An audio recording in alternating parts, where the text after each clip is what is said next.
Good morning. Tuesday morning. It is surprisingly cold here in Pittsburgh. It's the 3rd of June, and it's actually below 50 this morning. It's been quite nice. Actually, it's sort of 45, 50 in the morning, then gets up to 70, 75 in the afternoon, and that, to me, is the perfect ecosystem. If we could geoengineer Earth so that Pittsburgh maintained that window, except maybe for 7 weeks, maybe, where it snowed a foot and you were all sort of caked in for a nice cold winter reset. That would be ideal. But that is not the topic for today. I want to revisit one of the ideas from the first principles, right, where I talked about kind of driving vectors or inspiration or direction for the practice. And there were 4 of them. And the first of them was this idea of understanding the self, understanding the mystery of precipitant consciousness, and understanding the interaction between the two.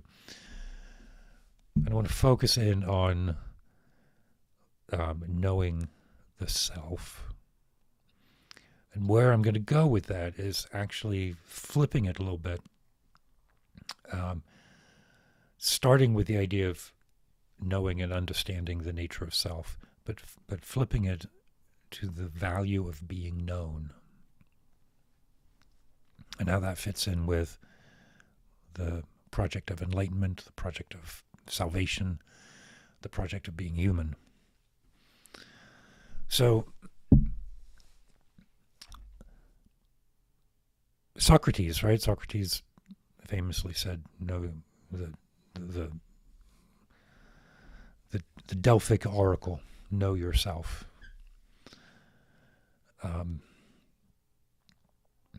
I talk a lot here about the examined life and tools and techniques of just understanding what I think, what you think, whether that's journaling or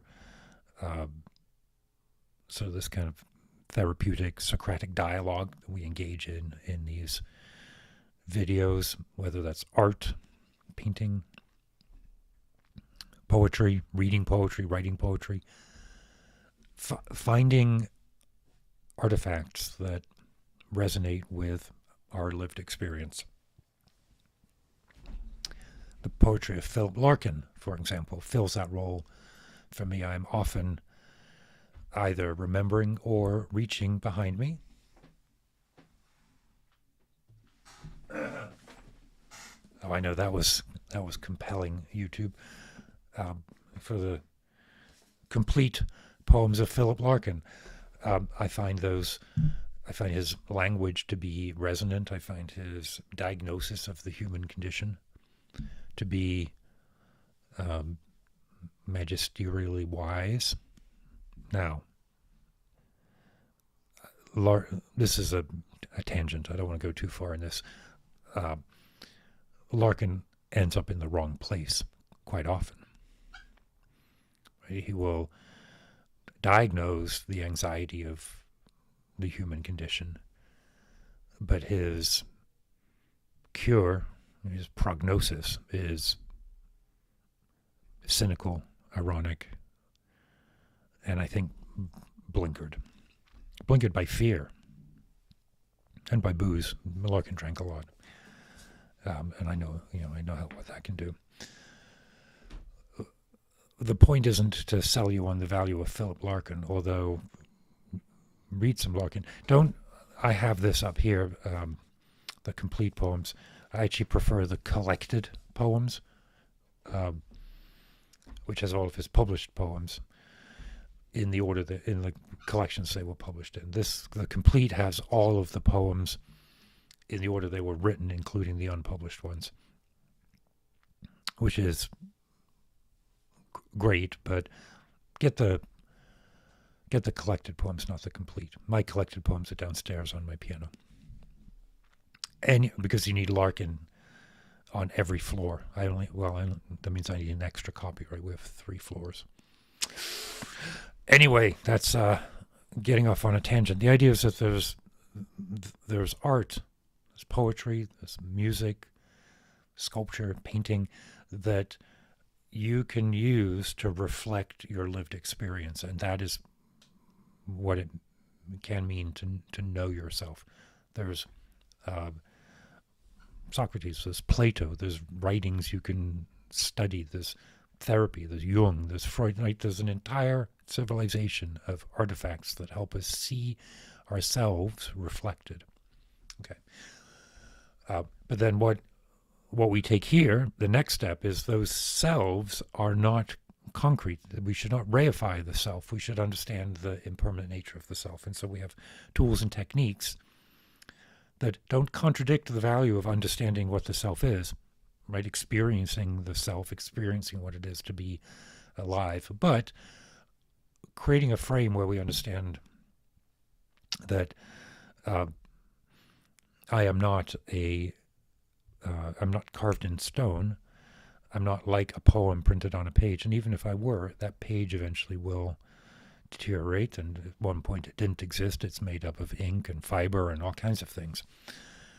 You can always pull on those threads and realize that the true nature of self is impermanent, which doesn't mean that it's not real. It just means that in the given point, right here, right now,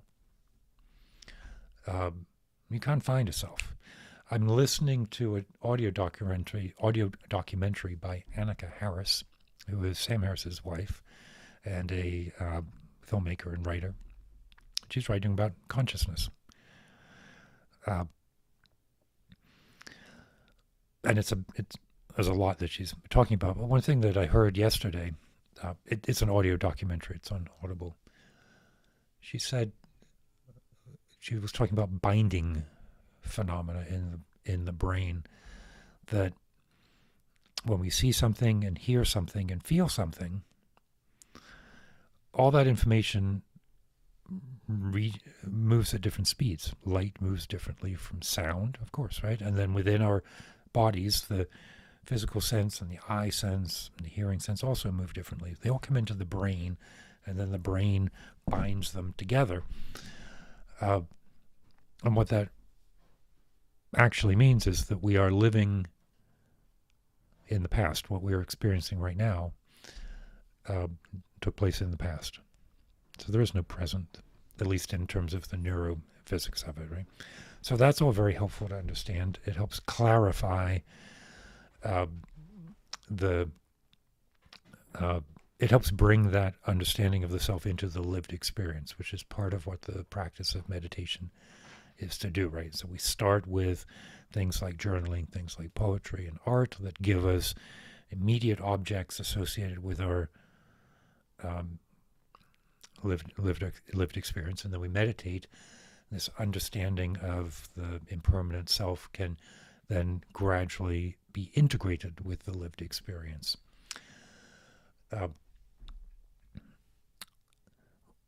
Where it flips then is taking that understanding and being recognized. There's a moment in the meditation practice where the light goes on and you recognize what I've been talking about here. You recognize that nature of self. And who is doing that recognition?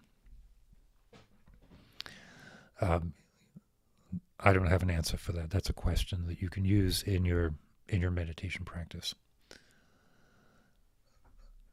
Behind that, beyond that, though, I think, is this idea that the precipitant consciousness of the universe sees all of that. And that can be represented in Christ seeing you.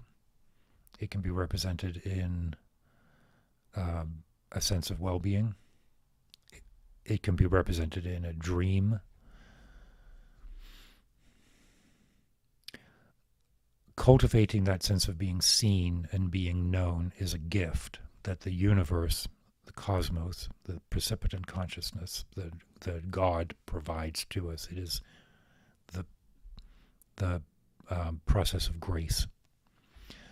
And one way of looking at the meditation practice is to clarify our immediate experience so that we're open to that sense of being known, the sense of having a place in the universe, the sense of having a reason, and the reason simply is that you are. Take that with a grain of salt, right? Like those are statements to be scrutinized and elaborated on and then let go.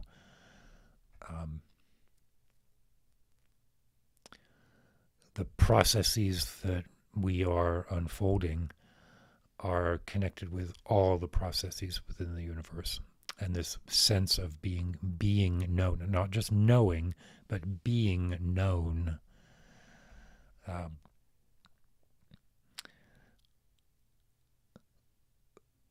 It arises and it is cultivated by the practice.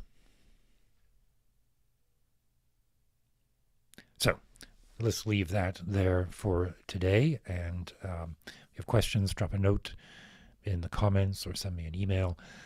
And I will accumulate all those questions into a periodic question and answer. But thank you for listening. Share this with one person. Find one more person who you think will like this. If you've made it 11 minutes and 30 seconds in, there is probably at least one person in your life who you can share this video with. So keep your wits about you.